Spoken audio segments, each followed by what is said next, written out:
स्वरों के वर्गीकरण के अंतर्गत हम लोग किसके आधार पर देखे? पहला आधार कौन सा था? उत्पत्ति। कितने भेद? 2। ठीक। दूसरा हम लोग देखे थे व्युत्पत्ति, इसी को हम रचना या क्या कहते हैं? बनावट। इसके आधार पे भी हम लोग देखे थे कितने भेद? 3 भेद।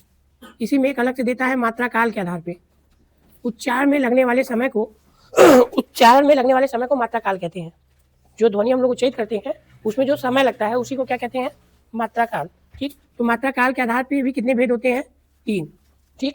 मैंने इसको इसी में लिखवा दिया था, एक मात्रिक, द्विमात्रिक और त्रिमात्रिक। तो इसी को हम लोग ये कहते हैं, है ना। इसके बाद हम लोग जीवा के आधार पे देखे थे। किसके आधार पे? जीवा के आधार पे। जीवा के आधार पे भी कितने भेद होते हैं? 3 भेद, अग्र, मध्य और पश्चिम। ठीक। इसके बाद हम लोग देखे थे मुख विवर। मुख विवर, इसी को मुखाकृति कहते हैं। इसी को हम लोग मुखाकृति कहते हैं। क्या कहते हैं? मुखाकृति के आधार पे। इसके आधार पे कितने भेद हमने बताया? 4 भेद, समृद्ध, अर्धसमृद्ध, विपरीत, अर्धविपरीत। इसके बाद हम लोगों ने इसका एक वर्गीकरण देखा, ओष्ठाकृति। ओष्ठाकृति ओठों की स्थिति के आधार पे।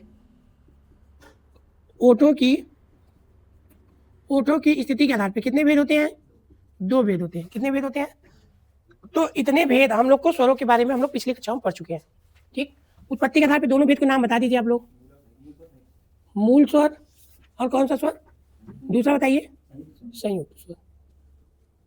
मूल स्वर और संयुक्त स्वर।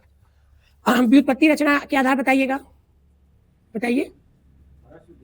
ह्रस्व, दीर्घ और प्लुत। मात्रा के आधार बताइएगा। एक मात्रिक, द्विमात्रिक और त्रिमात्रिक। जीवा के आधार पे कितने भेद? 3। नाम पहले नंबर पे अग्र, मध्य और पश्चिम। मुख विवर के आधार पे 4। कौन कौन? समृद्ध, अर्ध जोड़कर समृद्ध, विवृत और कौन सा? अर्धविपरीत। चलिए, ओठों की स्थिति के आधार पे कितने भेद? 2। नाम बताइए। वृत्तमुखी, वृत्तमुखी, इसे वर्तुल भी कहते हैं। क्या कहते हैं? वर्तुल। वृत्तमुखी और बताइए। अवृत्तमुखी, जिसे हम लोग क्या कहते हैं? अवर्तुल कहते हैं। क्या कहते हैं? अवर्तुल। इतनी हम लोगों का पिछली कक्षाओं में हम लोग अध्ययन कर लिए थे। और देखिए यहाँ से भी कई कई प्रश्न पूछ देता है कि उत्पत्ति के आधार पे कितने भेद। ठीक है, तो इस पे भी हो गया। तो ये पूरा एक जगह छोटे में हो गया। स्वरों का दूसरा नाम बताइएगा। स्वर का दूसरा नाम क्या था? अच्छा। और संख्या कितनी थी? 11। स्वरूप संख्या कितनी होती है? 11। और आप देख सकते हैं कि 11 में कहीं भी अंग और अह नहीं होता है।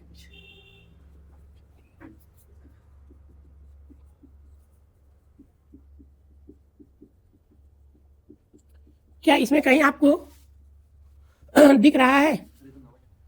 9 हुए, वो छूट गया वो। अच्छा, इस पद को क्या कहते हैं हम लोग? हंस पद कहते हैं। क्या कहते हैं? हंस पद। जैसे कोई त्रुटि हो जाए और उसको हम लोग लिखना हो तो हम लोग इस चिन्ह का प्रयोग करते हैं। ठीक है, तो उसे हम लोग क्या कहते हैं? हंस पद कहते हैं। क्या कहते हैं? हंस पद। ठीक। तो चलिए भाई, उ, बड़ा उ, री, ए, ओ, ए, ओ। ठीक। और ये इनकी पूरी बातें हो चुकी थी, है ना। जो दीर्घ होते हैं वही संयुक्त भी होते हैं। इसके अलावा हमने दीर्घ का वर्गीकरण भी बताया था। पूरी चीजें हो चुकी थी। अब हम लोग व्यंजन में आएंगे। किसमें आएंगे? व्यंजन। व्यंजन के बाद तो हम लोग अयोगवा देखेंगे। अयोगवा में अंग आते हैं, या तो अयोगवा पहले देख लेते हैं फिर व्यंजन चलते हैं। तो अगली हेडिंग क्या रहेगी हमारी? अगली हेडिंग क्या रहेगा? अयोगवा। कहीं कहीं अयोगवा भी होता है, लेकिन वर्तनी में अयोगवा को लोग सही मानते हैं। बोलने को हम लोग अयोगवा कहते हैं। अयोगवा। इनकी परिभाषा लिख लीजिए एक लाइन। संस्कृत में अयोगवा 4 होते हैं। संस्कृत में कितने होते हैं? बीटीसी की हो ना? कर रही हो? कोई कर रहा था आप लोगों में बीटीसी या बीएड ना? नहीं, अब टीचर की कोई पढ़ाई कर रहा था आप लोगों में ना? बीएड में ली है। हाँ, तो वहाँ जब यदि आप संस्कृत लेंगी, ऑप्शनल में जब टेट का पेपर देती हैं तो या तो अंग्रेजी लेंगे या तो संस्कृत लेंगे। तो संस्कृत में पूछे तो संस्कृत में 4 वेद होते हैं। नहीं, आपके 5 सब्जेक्ट रहते हैं उसमें। अब 5 सब्जेक्ट में एक विषय आपका ऑप्शनल में रहता है। उर्दू, संस्कृत और अंग्रेजी में से कोई एक ले सकती हैं। जो यदि आप टेट की तैयारी कर रहे हैं तो इसमें पहला जो होता है वो बाल मनोविज्ञान होता है। ये सबके लिए अनिवार्य होता है। ठीक, विषय की बात कर लेते हैं। जो आप टेट की बात कर रहे हैं, बाल मनोविज्ञान पहला होता है। हिंदी भाषा 1 में होता है। ठीक है, भाषा 1 और यहाँ भाषा 2 में आपका, ठीक है, हिंदी 1 से 5 के लिए बेटिया। गणित आता है। बीएड वालों को तो उसमें विषय सब अलग है। तो हाँ, साइंस वाले विषय आपको लेने होंगे। ये तो टेट के लिए मैं बताऊँ, इसका कोई मतलब नहीं है। फिलहाल तो यहाँ 2 लिखिए। हम लोग की टॉपिक है तो इसको देख लेते हैं। हिंदी की बुक अच्छी नहीं है बेटिया। हमको एक बार बोली होती, मैं मना कर दिया होता। मैं देखा हूँ आदित्य, इसमें बहुत सारी गलतियाँ आपको दिखा देंगे हम। सबसे आधी गलतियाँ जो है विकल्प में इसी में आदित्य मिलता है, आदित्य पब्लिकेशन में। हम लोग तो बुक सर्च करते रहते हैं ना, कौन सा बेहतर आ जाए। मैं बोला था universal publication, Rajpal Singh Yadav writer. ये आदित्य पब्लिकेशन में आप देखेंगे तो बहुत सारी हिंदी में गलतियाँ निकलेंगी बेटिया। बुक अच्छी था, शुरू में बहुत अच्छा, लेकिन जैसे आप यदि अच्छे से पढ़ लेंगे तो आप बहुत गलतियाँ ढूंढ के दिखा देंगी। तो भाई अगर आप उसी पर डिपेंड है, उसी से पढ़ रहे हैं, मान लीजिए आप यहाँ सीखा तो कोई दिक्कत नहीं है। तो वही आप उसी को, कितने बच्चे तो उसी को पढ़ करके हम लोगों से बहस करते हैं, शरारत करते हैं कि सर देखिए यहाँ पे दिया हुआ है। ठीक है, तो मेन चीज वही होती है। और बुक में हम लोग देखते हैं तो, लेकिन क्या यूनिवर्सल राजपाल सिंह ये कितने का मिला होगा तो बताए, वो 270 रुपये का ही मिलेगा। और उसमें क्वेश्चनों का संग्रह चैप्टर वाइज बहुत अच्छा दिया है। एक बार लेंगे तो खुद ही पता चलेगा, नहीं बुक है वो अच्छा है। चलिए आते हम लोग इसमें आयोगवाह में लिखेंगे परिभाषा। कोई बताए आयोगवाह किसे कहते हैं? आयोगवाह किसे कहते हैं? नहीं बेटा, इसकी परिभाषा होती है जिनकी गणना न तो स्वरों में होती है न तो व्यंजनों में। देखो अ फिर योग किसके साथ, अ के साथ योग हुआ, वो भी किसके रूप में, गवाह के रूप में। जब ये 2 बिंदी, देखो एक बिंदी आया, अयोगवाह की संख्या जो 2 होती है, ये बिंदी एक था और एक विसर्ग टाइप का था, तो इसका नाम अनुस्वार था। पहले का क्या नाम था, मतलब ये जो बिंदी है, इसी बिंदी का नाम क्या है, बिंदी का नाम क्या है, अनुस्वार। क्या नाम है, अनुस्वार। और ये जो 2 बिंदी है, ये जो 2 बिंदी है, इसका नाम क्या है, विसर्ग। ठीक है, अ के साथ योग होने पर सबसे पहली ध्वनि, जब ये लोग आए बाहर से और सबसे पहली ध्वनि ने कौन मिल गया, अ मिल गया। अ के साथ योग हुआ और गवाह के रूप में जुड़ गए। किसके रूप में, गवाह के रूप। इसीलिए क्या करा है, अयोग गवाह। इसलिए ना तो इनकी गणना स्वरों में होती है ना तो व्यंजनों में। व्यंजन कहते तू आगे साथ गेली, हमें साथे काय न रहे, कभी हम तोहरों साथे रहो। तो गवाही वाले जो होते हैं वो कहते हैं तोहरों साथे भी ना साथे भी। तो ये स्वरों के साथ भी प्रयोग होते हैं और व्यंजनों के साथ भी, इसीलिए इनका क्या नाम पड़ गया, अयोग गवाह। तो जिनकी गणना ना तो स्वरों में होती है ना तो व्यंजनों में, उन्हें क्या कहते हैं, अयोग गवाह। इनकी संख्या कितनी होती है, 2। एक का नाम अनुस्वार, एक का नाम विसर्ग। लिख लीजिए परिभाषा। हाँ, वह ध्वनि जिनकी गणना न तो स्वरों में होती है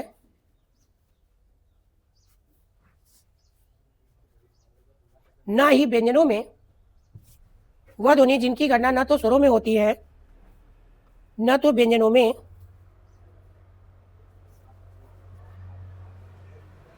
यह गवाह के रूप में, यह गवाह के रूप में दोनों के साथ प्रयुक्त होते हैं,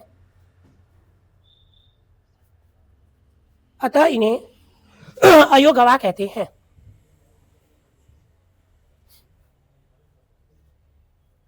अतः इन्हें अयोग गवाह कहते हैं। इनकी संख्या 2 है, इनकी संख्या 2 है।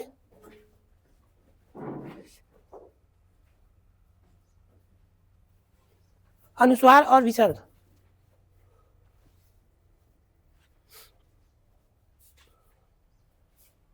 तो किसको अनुस्वार कहते हैं बच्चों हम लोग, अंग को क्या कहते हैं, अनुस्वार। और आ को क्या कहते हैं, विसर्ग कहते हैं। ठीक, अब हम लोग हेडिंग डालेंगे व्यंजन। स्वरों का वर्गीकरण अध्याय खत्म।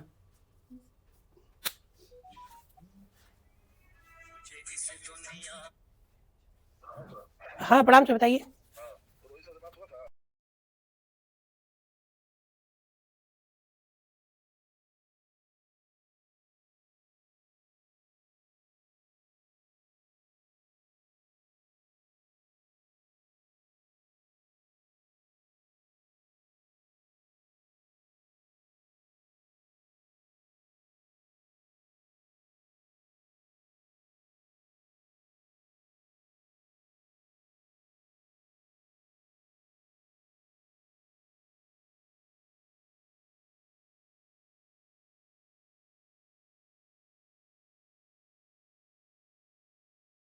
छोड़ दिया, अब लगातार हो गया। हो गया बच्चों, ये क्लियर। अच्छा आगे स्वर कौन कौन से होते हैं बताइए तो, क्यों नहीं याद है? 3 तो है। आगे स्वर कितने हैं? अच्छा आगे स्वर के लिए मैंने टिक लगवाया था, जीवा के आगे टिक बता दीजिए, आपको पता चल जाएगा। आगे स्वर 4 होते हैं और इसके लिए मैंने एक छोटा सा टिक भी लिखा था। हाँ, आपको छोड़ो पीछे पीछे। ई ए है। अब बताओ कौन कौन ध्वनि है? 4 थे। ई, बड़ी ए और ए। अब मध्य में और बाकी जितने बच गए पश्चिम में। तो कैसे काम चले भाई? एग्जाम में पूछे तो कैसे लिखवा लोग? विकल्प दे ले रही नहीं, कंफ्यूजन नहीं, पहले तो कंफ्यूजन निकाल लो, अच्छे से पढ़ा हो के दिमाग में बैठा हुआ नहीं, हमारी मेहनत तो लोगों का दोनों बेकार हो जाएगी। एग्जाम में दिया था, पेपर में देखा हिंदी का जो हुआ था आप लोग का, ठीक है, काफी कमियां देखने को मिली थी। चलिए अगली हेडिंग डालेंगे। जो लोग नहीं नोट किए वो एक छोटे में इसको नोट कर सकते हैं, ठीक है। अब हम लोग आते हैं, इसको मिटाने जा रहे हैं। अब हम लोग व्यंजन देखेंगे। क्या देखेंगे? व्यंजन। व्यंजन का दूसरा नाम लिख लीजिएगा हल। हल। व्यंजन का दूसरा नाम क्या होता है? हल होता है।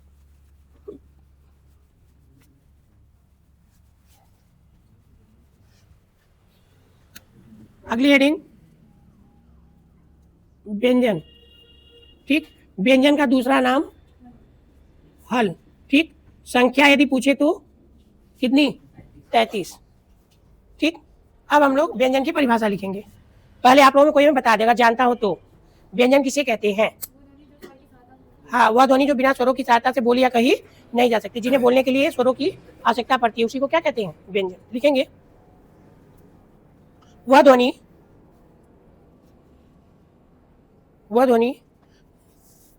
जो बिना स्वरों की सहायता के, वह ध्वनि जो बिना स्वरों की सहायता के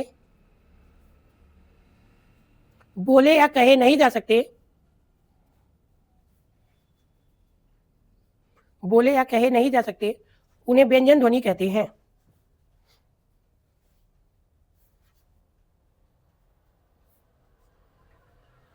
ये बोले जाते हैं स्वर के साथ, ये बोले जाते हैं स्वर के साथ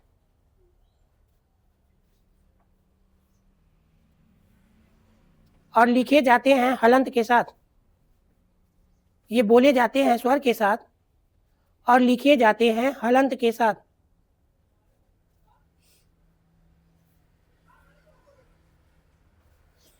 सभी व्यंजन ध्वनि अर्धमात्रिक होते हैं। अच्छा देखिए, शुद्ध व्यंजन हम लोग ऐसे लिखते हैं, जैसे ये क के साथ ऐसे हलन दे देते हैं, ख के साथ ऐसे क्या करेंगे, तो शुद्ध व्यंजन ऐसे होता है। और ये जो आप लिख रहे हो ये उच्चरित अवस्था है, ये बोलेंगे तो कहेंगे क में अ छुपा हुआ है, ठीक। लेकिन शुद्ध व्यंजन जो होते हैं वो कैसे लिखे जाते हैं? हलंत के साथ। ये जो नीचे ऐसे चिन्ह लगा हुआ है इसी को हम लोग हलंत कहते हैं। क्या कहते हैं? हलंत। इसीलिए इसे अर्धमात्रिक कहते हैं, इसे आधा स्वर कहते हैं। कहते हैं कि नहीं कहते हैं? जैसे मिट्टी लिखते हैं तो मिट्टी में अब ऐसे लिखते हैं मी आधा ट, फिर ये ऐसे लिखते हैं कि नहीं? तो इस म के साथ छोटी है इसलिए पूरा है, इस ट के साथ बड़ी इसलिए ये भी पूरा है, लेकिन ये ट के साथ हलंत है तो ये आधा कहते हैं कि नहीं कहते हैं? तो व्यंजन ध्वनियां जो होती हैं वे सभी क्या होती हैं? अर्धमात्रिक होती हैं। क्या होती हैं? अर्धमात्रिक। बात क्लियर हुआ ना? तो बोली जाती है स्वर के साथ, लिखी जाती है किसके साथ? लिखी जाती है हलंत के साथ, व्यंजन के साथ नहीं, हलंत के साथ। किसके साथ? ये हल, इसी में हलंत। हलंत का मतलब होता है जिसके अंत में हल मतलब चिन्ह लगा हो, ठीक। आप लोग सुने होंगे अकारांत, इकारांत, उकारांत, इसका मतलब जानते हैं? नहीं जानते हैं? जैसे आपसे कहेगा अकारांत, ठीक, तो ये जो अकारांत है ये स्वरांत कहलाते हैं। क्या कहलाते हैं? इन्हें हम लोग क्या कहते हैं? स्वरांत। स्वरांत। जैसे इसका विच्छेद करेंगे तो कहेंगे स्वर धन अंत, जिसके अंत में स्वर हो, जिसके अंत में क्या हो? स्वर हो, उसे हम लोग क्या कहते हैं? स्वरांत कहते हैं। और स्वर का मतलब ये पूरे हो सकते हैं कोई। तो जो हम लोग को संस्कृत में शब्द रूप पढ़ाए जाते हैं तो उसी में कहते हैं कि राम का शब्द रूप लिखिए, तो राम का जब वर्ण विच्छेद करेंगे तो कहेंगे र धन आ धन म धन अ, तो इसके अंत में ये क्या आया? राम शब्द के अंत में अंतिम में ये क्या आया? स्वर में कौन सा स्वर है? अ है, तो इसी को हम लोग क्या कहेंगे? क्या कहेंगे? अकारांत। बात समझे कि नहीं? अगर यही आपसे कहें कि बताइए कवि, तो कवि को तोड़ेंगे तो क्या कहेंगे बताइए? क धन अ, फिर व धन छोटी, छोटी की बड़ी, छोटी, तो ये क्या आया? ई, तो इसे आप यहाँ पे ई लिख दीजिए। क्या कहेंगे? इकारांत। बात समझ कि नहीं? तो इसी को आकारांत, इकारांत, उकारांत, ठीक। अच्छा ये बताइए ई है राजन, इसे क्या कहेंगे? जो आ रहा है वही बताइए ना, अंतिम में क्या आ रहा है? कहाँ आ है इसमें? तोड़िए, मिल रहा है क्या? तब ये कहा, ये तो व्यंजन है ना, तो इसको क्या कहेंगे? भाई यहाँ न रख के बोलिए ये क्या हो जाएगा, यहाँ न रख दीजिए, इसे क्या कहेंगे, इसे नकारांत कहेंगे। क्या कहेंगे, नकारांत। बात समझ में? तो ये व्यंजनांत में जाता है। तो स्वर आप जब वहाँ रूप पढ़ते हैं तो स्वर वाले अलग, व्यंजन वाले अलग होती हैं। तो ये व्यंजन वाले में होता है और ये स्वर वाले में होते हैं। कभी पूछ देता है कि अकारांत किसे कहते हैं, तो क्या बताएंगे, जिस शब्द के अंत में अ आता हो उसे क्या कहते हैं, अकारांत। जिस शब्द के अंत में आ आएगा आकारांत, छोटी आएगा इकारांत, बड़ी आएगा तो बस ऐसे ही होगा। अच्छा मान लीजिए मैं आपसे पूछूं लघु बताइए, उकारांत, बस ऐसे। नदी बताइए, अच्छा सरित बताइए, सरित ये नकारांत नकारांत तो नहीं है ये, आधा रहा है तो नहीं र नहीं है ये, ध्यान पड़िए, सरित। अलग तो लग गया ना। हाँ तो इसे क्या कहेंगे, व्यंजनांत। व्यंजनांत में कौन सा व्यंजनांत, अरे नकारांत अरे न आया तब ना नकारांत हुआ, नकारांत तो इसे तकारांत कहेंगे। क्या कहेंगे, तकारांत। तो इसके बारे में आप लोग जान लीजिए, ठीक है। कभी कभी पूछ देता है कि जिस शब्द के अंत में अ आए उसे क्या कहते हैं, तो बता दीजिएगा कि भाई उसे अकारांत कहते हैं। समझ में आया कि नहीं है। तो अब हम लोग व्यंजनों की संख्या, तो उसी में लिखेंगे व्यंजनों की संख्या 33 होती है, व्यंजनों की संख्या 33 होती है, व्यंजनों की संख्या 33 होती है। अच्छा कौन अर्धमात्रिक ध्वनि होती है, अर्धमात्रिक, ये व्यंजन सभी व्यंजन क्या होते हैं अर्धमात्रिक। और एक मात्रिक, एक मात्रिक ध्वनि किसे कहते हैं, या कितनी होती है, बहुत अच्छे। ह्रस्व ध्वनि को क्या कहते हैं, एक मात्रिक। द्विमात्रिक किसे कहते हैं, दीर्घ को, ठीक। और त्रिमात्रिक किसे कहते हैं, प्लुत को। तो ये आपको ध्यान रहना चाहिए। प्लुत ध्वनियों का प्रयोग केवल संस्कृत में होता है। किसमें होता है, संस्कृत में वेदों के मंत्रों के उच्चारणों में प्लुत ध्वनियों का प्रयोग होता है ना। अगर आपसे पूछे प्लुत ध्वनियों का प्रयोग कहाँ होता है, तो क्या बताएंगे, वेदों और मंत्रों के उच्चारण में, या किसी को पुकारने में लोग प्लुत ध्वनियों का प्रयोग करते हैं। अब कोई दूर है, सोनुआ बुलाया जा रहा है, तो उसमें प्लुत ध्वनि का प्रयोग करना ही पड़ेगा। झगड़े प्लुत ध्वनि में होते हैं। प्लुत एक प्रकार की विशेष ध्वनि होती है जिनका प्रयोग, जैसे ओम बोलिए, ओ, पूरे जैसे सांस नहीं रुकेंगे तब से इंसान ओम का जाप करता है।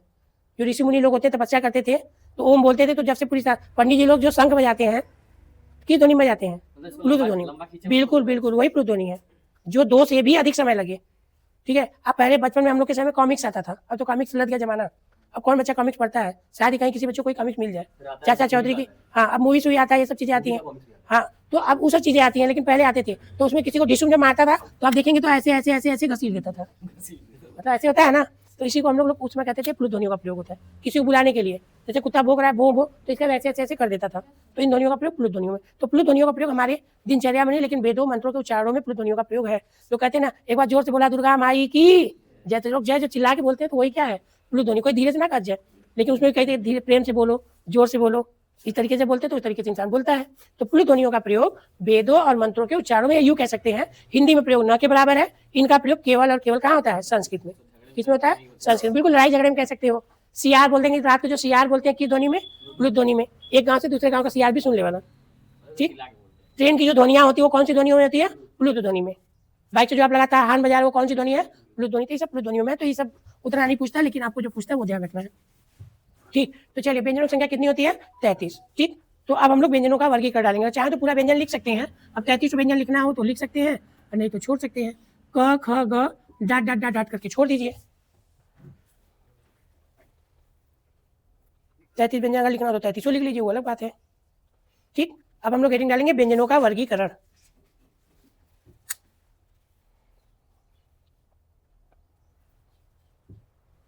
व्यंजनों के वर्गीकरण में पहली हेडिंग, उत्पत्ति के आधार पर व्यंजन के भेद। उत्पत्ति के आधार पर व्यंजन के भेद। ये प्रश्न भी है आप लोगों से, बच्चों बताइएगा। उत्पत्ति के आधार पर व्यंजन के कितने भेद, कितने लोग बताएंगे, ऑप्शन दें, 2 3 4 5।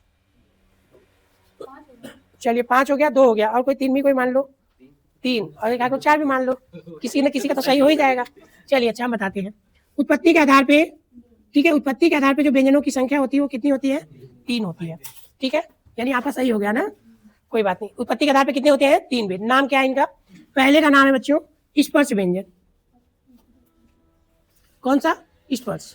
दूसरे का नाम है अंतस्थ व्यंजन, ठीक। और तीसरे का नाम है कौन सा व्यंजन, ऊष्म व्यंजन, ठीक। स्पर्श व्यंजन, ठीक है, अंतस्थ व्यंजन और ऊष्म व्यंजन। इसी स्पर्श को हम लोग उदित व्यंजन भी कहते हैं।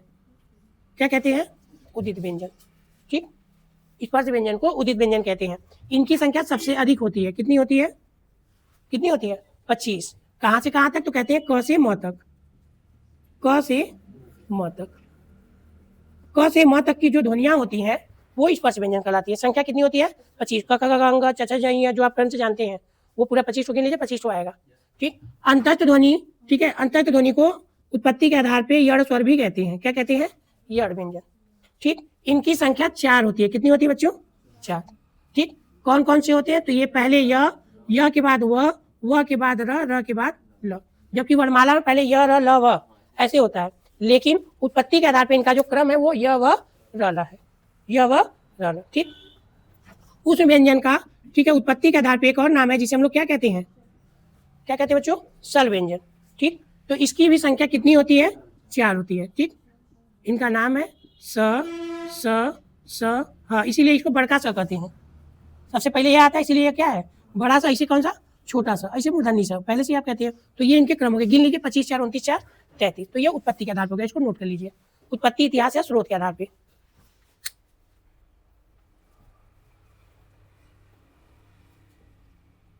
हम लोग इसके आधार पे नहीं पढ़ते हैं, है ना? हम लोग पढ़ते हैं रचना बनावट के आधार पे। 4 प्रकार बिटिया। मतलब इसमें क वर्ग, ख वर्ग, वो तो स्पर्श व्यंजन को बांटा गया ना। अभी तो हम लोग वर्गीकरण में देखेंगे। जैसे बेटा दीर्घ के कितने भेद होते हैं? दीर्घ स्वर के कितने भेद होते हैं? 2 भेद। कौन कौन? अर्धमात्रिक, नहीं, दीर्घ स्वर के बताओ। दीर्घ स्वर के 2 भेद तो बताइए, बहुत अच्छे से बताइए, सही बताइए। देख लो, एक को मूल दीर्घ कहते हैं, संयुक्त दीर्घ, है ना? मूल दीर्घ जो है आपके, ठीक है, जो मूल दीर्घ जो होती हैं वो आपके बनाए गए 3 ध्वनियों से, है ना? और दूसरा संयुक्त दीर्घ, संयुक्त जो पहले से संयुक्त स्वर में था उसी से जो आए हैं वो संयुक्त दीर्घ में है। मूल दीर्घ आप क्या कहते हैं? सवर्णी कहते हैं, सजाती कहते हैं। बताए थे ना ये सब?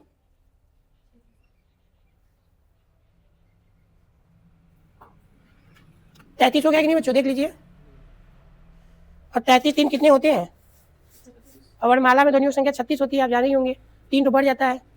छत्रज्ञ संयुक्त व्यंजन, छत्रज्ञ ये बढ़ जाता है, तो 3 तो 33 3 36 कहते हैं कि नहीं? स्रव वगैरह किसमें आता है? वो भी संयुक्त व्यंजन, वो संस्कृत में है, हालांकि उसका भी करना यहाँ पे होता है, अभी हम लोग उसको देखेंगे। अब हम लोग वर्गीकरण के दूसरे पड़ाव पे आते हैं, है ना?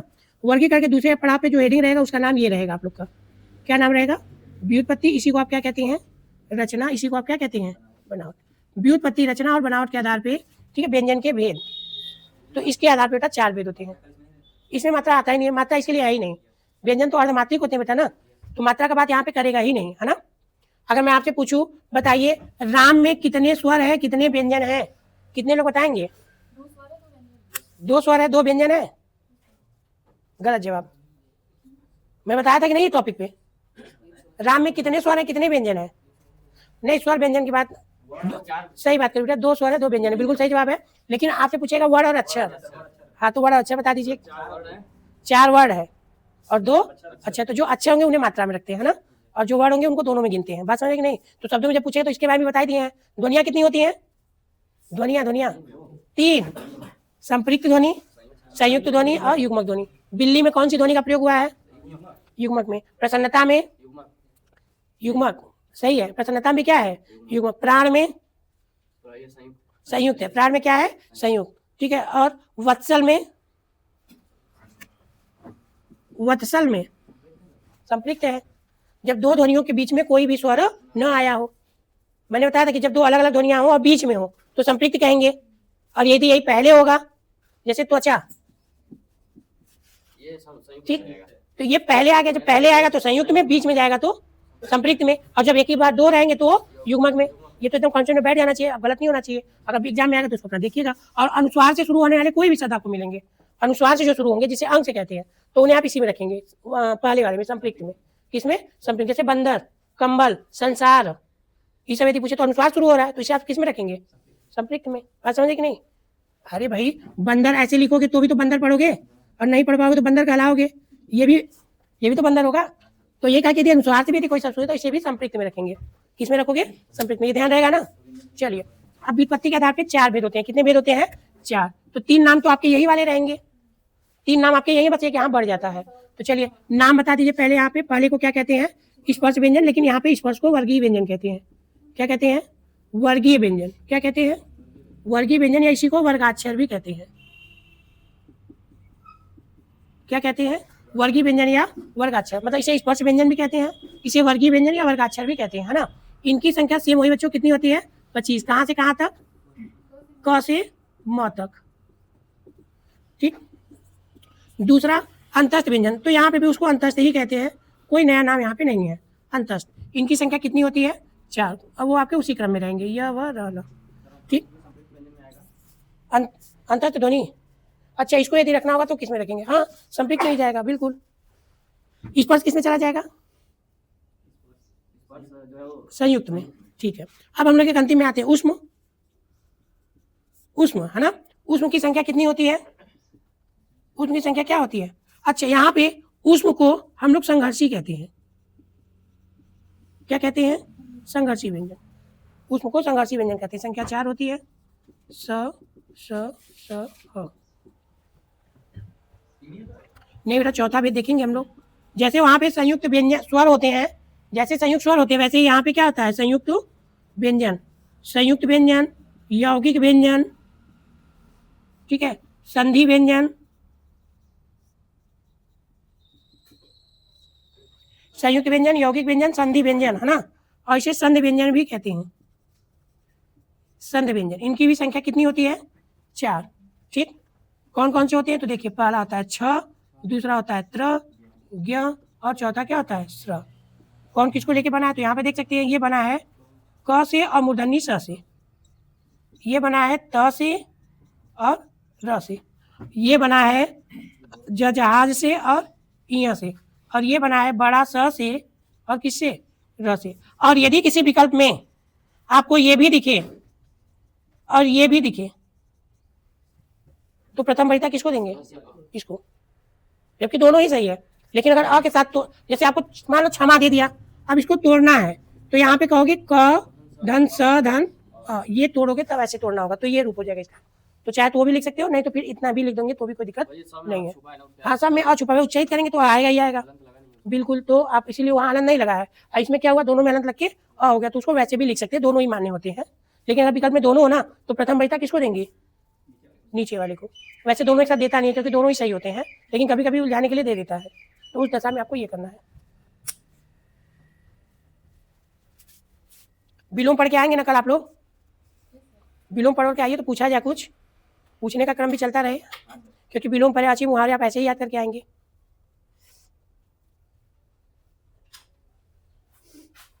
कुसुम का विलोम कोई बताए? फूल के लिए ये नहीं बेटिया, कुसुम के लिए वज्र होता है। लोग कहते हैं ना, वज्र से भी कठोर और फूल से भी कोमल, तो कुसुम का विलोम वज्र होता है। क्या होता है? नहीं नहीं, विलोम नहीं नहीं। आगम का विलोम बताइए। आगम का विलोम, आगम, आगम मतलब आने वाला, जाने वाले का जाता है। आगम का आदेश होता है। आगम मतलब क्या होता है? आगम मतलब बेटिया किसी का मित्र की तरह आना। देखो, संधि में जो हम लोग संधि पढ़ते हैं वहां 2 नियम चलते हैं। एक आगम का, संधि में 2 नियम होते हैं, एक आगम का, दूसरा किसका? समास का विलोम बताइए कोई भी बालक। समास का, समास का विग्रह कोई? मतलब समास मतलब जोड़ना ना, तो ऊपर समास का मतलब संक्षेप होता है बेटिया। संक्षिप्त हो जाएगा। समास का विलोम क्या होगा? समास का विलोम व्यास होता है। क्या होता है? व्यास। और जो आपने कहा विग्रह ना, वो इसके लिए होता है, किसका? संधि का। तो संधि का आप विग्रह भी कह सकती हैं, विच्छेद भी कह सकती हैं। ये व्यास का व्यास मतलब व्यास का मतलब ही होता है बिखेरना। समास का मतलब समेटना। जैसे आप गेहूं धोते हो तो छत ले आके उसको सुखाने के लिए क्या करते हो? बिखेर देते हो। क्या करते हो? व्यास कर देते हो। और फिर शाम को उसको जो है बोरे में भरने के लिए क्या कर देते हो? कहते 2 या 2 से अधिक पदों का मिलकर एक हो जाना। तो अनेक पदों का मिलकर एक हो जाना ही क्या है? समास है। समास का मतलब संक्षेपीकरण, संक्षिप्त, और व्यास का मतलब बिखेरना या फैलाव। तो ये होता है। तो इसका विलोम इंपॉर्टेंट है, ध्यान रखिएगा। आएगा विकल्प में तो नहीं कि विग्रह लगा देंगे। विग्रह किसके लिए होगा? संधि के लिए। अच्छा, आगम और आदेश के बारे में जानिए। संधि के नियम इन्हीं 2 नियमों पे काम करते हैं, एक आगम पे, दूसरा आदेश पे। आगम जो होता है वो मित्र की तरह होता है। किसकी तरह होता है? मित्र की तरह, मतलब मित्रवत होता है। और ये जो आदेश जो होता है वो क्या होता है? क्या होता है? शत्रु। जैसे मित्र का विलोम पूछा तो क्या कहेंगे? शत्रु। और आगम का विलोम आदेश। तो क्यों ये आगम है, क्यों आदेश है, कैसे मित्रवत है? उदाहरण के लिए यदि मैं बात करूं, अगर आप ट्रेन में सफर कर रहे हो, ठीक, और आपने रिजर्वेशन कराया हुआ है। क्या कराया है? रिजर्वेशन कराया हुआ है। रिजर्व मतलब आपकी सीट एकदम बुक है। आप 2 लोग जा रहे हो कहीं घूमने के लिए, और आपने रिजर्व सीट कराया कि 21 और 22 सीट आपका बुक है, ठीक। तो आपने इसको रिजर्व कर लिया। क्या कर दिया? रिजर्व। अब जैसे आप वहां पे पहुंचे तो पता चला 21 बीच पे दूसरे पहले ही से बैठा होंगे, जेके तू लोग ना जात हन तो तोहार मित्र का लइयन कि शत्रु का लइयन। यानी ये जो 21-22 नंबर का सीट है तोरे लिए का हो आदेशित हो कि पकाई तू और दूसरे सफर कर सकला। ये जो दूने बैठल नहीं नहीं तो ये तुरंत तोहार का बन गेला जन कि तोहार कुछ बिगड़ले ना हो खाली गलती है के कि तोरे सीट पे बैठ गए ना कोनो जान ना पहचान कुछ नहीं बस तू जन रुपया अधिक का खर्च करके जन अपने लिए बुक करवैला है वो सीट वो तोरे लिए रिजर्व होगा मतलब आदेशित होगा का होगा आदेशित। लेकिन जब तू पूरा दूने पहले बैठल तो वो तोहार का हो गेलन कैसे यहाँ बैठ लाटा यहाँ से सीट हमारा प्यार से ना बतिए वालों कि प्यार से कहो यहाँ से ऐसे ना करवा लो क्या यहाँ बैठ गिरा अभी तेरे समूचे नहीं कुछ नहीं बैठेगा ना चलाटा यहाँ से ये वाला भाव आएगी ना आई बोला पहले प्यार से कहा ऐसा भैया ये सीट मेरे लिए आप यहाँ से नहीं भी समूह बैठे चल चली नहीं हटा पहले यहाँ से हाँ, गुस्सा है। कुछ तुरंत गुस्से ही बालो शत्रुता वाला व्यवहार में साथ कर लगवा न मने आप ये पहले बोली बांगे निकले तो जो आदेश होता है वो कैसा होता है शत्रुवत मतलब जब से हटाएंगे नहीं तब से आप बैठेंगे नहीं होता है ना ये। अब सेम वही चीज आगम आदेश बता रहे उसी पे मैं टॉपिक पे ही आ रहा हूँ। संधि में यही नियम लागू होता है आगम और आदेश का पूरी संधि का खेल इसी इधर ये तो समझे तो बाकी चीजें हो गई। मैंने अभी कहा यदि आप कोई सीट रिजर्व कराते हैं और उस पर कोई अनजान शख्स बैठा है तो आपका क्या हो गया क्योंकि वो सीट आपके लिए क्या रिजर्व यानी आदेशित है तो उसे आप डांट के लपेट के कुछ हटाएंगे कि नहीं। कमजोर रहता तो तुम कहा देगा डांट के देगा और शरीर से रहता आप ये पालेंगे मदद लेगा अगर तगड़ा रहेगा शरीर का क्योंकि हर कोई अपने ताकत का प्रयोग अपने से कमजोर वालों पे करता है बड़े वालों को नहीं करता है तो आप ये वालों बुलाएंगे तो वो शत्रुत होता है ना। अब क्या हुआ अब जब वहां पे आप पहुंचे ठीक है तो आपके कोई दोस्त हित ना तो वहां पे है वही सीट पे 21-22 तू रिजर्व करेला पता चले तो मौसी के दूसरे लड़का वहां जाते तो एकदम सगा संबंधी तो मित्र दोस्त हो तो एकदम चाहता हूँ प्रिय हो वो जाता उनके बेचारे टिकट ना मिल गलती से उस सीट पे वहां बैठ गए।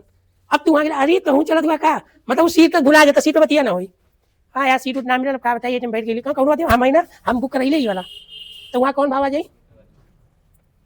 वहां से वही बात है। लेकिन जब अपन सगा संबंधी कौन हित नाथ मिल गई ना तब वो सीट पे रिजर्व बतिया ना हुई तब फिर अपन हुआ प्यार मुहब्बत वाली बात और बतावा का हाल चाल है ये सब बात होगी ना तो ये आगम ही आदेश है तो ये मित्र थोड़ा शत्रुता। अब थोड़ा सा संधि के नियम में देखल जा ठीक। अभी देखा यह रमा का रमा ये तुहार ईस